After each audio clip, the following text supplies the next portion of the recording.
Comme vous le voyez aujourd'hui dans l'Évangile, les enquêtes, les sondages d'opinion ne datent pas d'aujourd'hui. Jésus pratiquait déjà le sondage. Dans sa petite enquête de ce jour, il demande à ses apôtres, à ses disciples, au dire des gens, qui est le Fils de l'homme? Que dit-on de moi? Et vous, que dites-vous? Pour vous, qui suis-je? Déjà, à l'époque, les avis étaient fort partagés. Ainsi, les adversaires de Jésus disaient, en le comparant à la sobriété de Jean le Baptiste, « C'est un ivrogne, un glouton. » D'autres disaient, « C'est un ami des pécheurs, un ami de Satan, puisque c'est par Béelzéboul, le chef des démons, qu'il chasse les démons. Il ébranle l'ordre établi en ne respectant pas le sabbat, en opérant des miracles le jour du sabbat.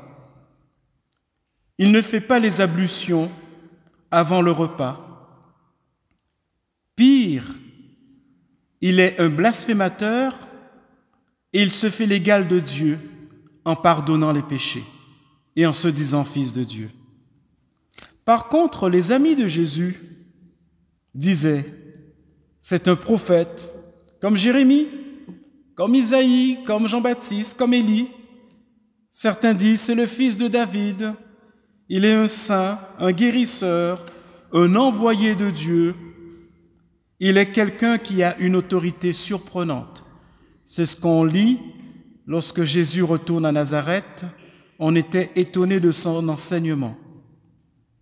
Donc tout le monde, que l'on soit croyant ou non croyant, nous avons une petite idée sur Jésus.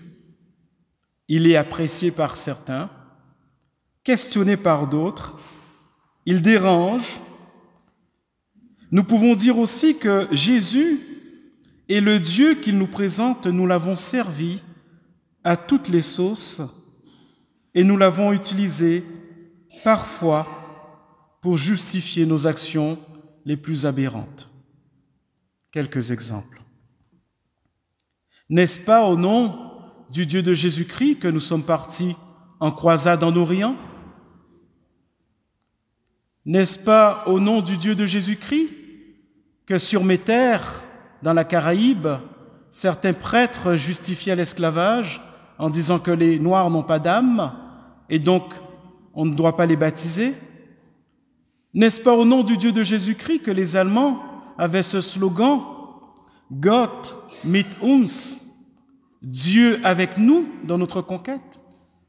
N'est-ce pas au nom du Dieu de Jésus-Christ que les conquistadors ont commis des crimes abominables en Amérique? Mais c'est aussi au nom du Dieu de Jésus-Christ que le père Damien, un flamand belge, a donné sa vie sur l'île de Molokai pour secourir les lépreux. Molokai se trouve à quelques kilomètres d'Hawaï et à l'époque, les lépreux étaient envoyés en exil sur cette île.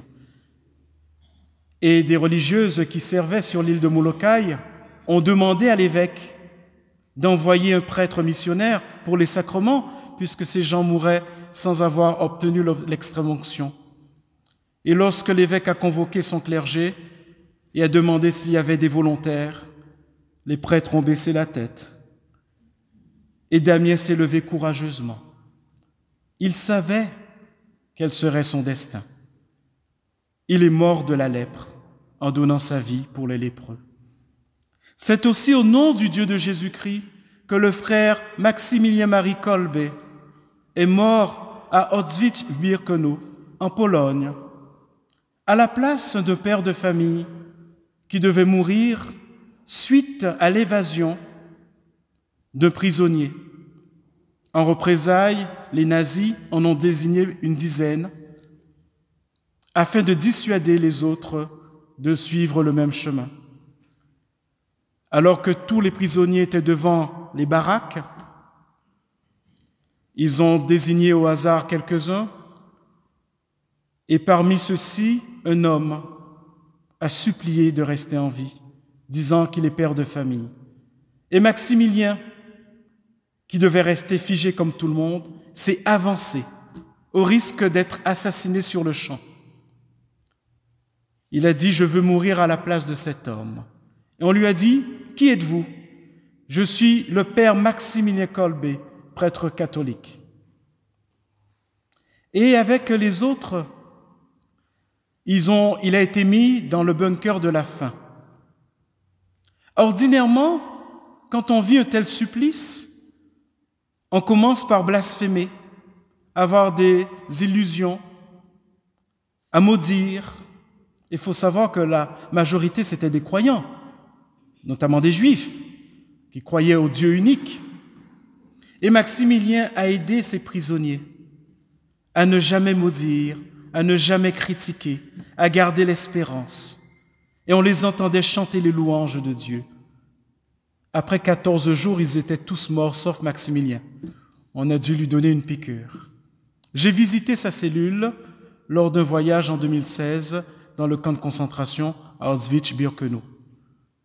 Et lors de sa béatification, ce juif était au Vatican. Et grâce à Maximilien, grâce au Dieu de Jésus-Christ, cet homme a pu rester en vie. C'est aussi au nom du Dieu de Jésus-Christ que François d'Assise a tout abandonné. Lui qui était destiné à une vie riche, il a choisi d'épouser Dame Pauvreté. C'est au nom du Dieu de Jésus-Christ que Saint Vincent de Paul et tant d'autres ont tout quitté, tout donné, consacré leur vie pour venir en aide aux opprimés, relever ceux qui sont écrasés par la vie. Alors vous voyez, le même Dieu de Jésus-Christ peut être servi pour le mal et le même Dieu de Jésus-Christ peut être servi pour le bien. Tout dépend de la réponse que nous allons donner à sa question. Pour toi, qui suis-je ? Suis-je un slogan pour ton bien, pour ta conquête ?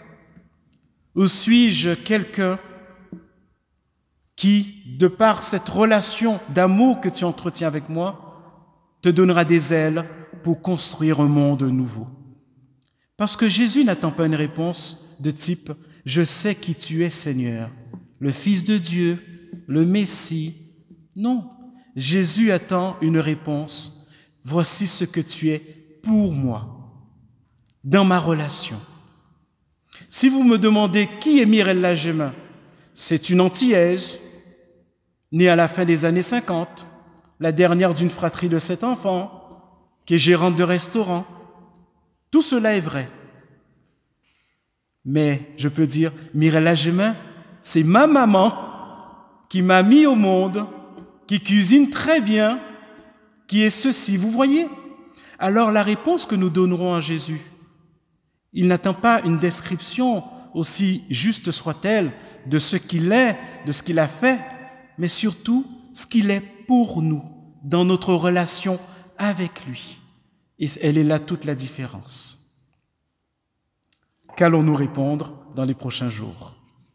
Amen.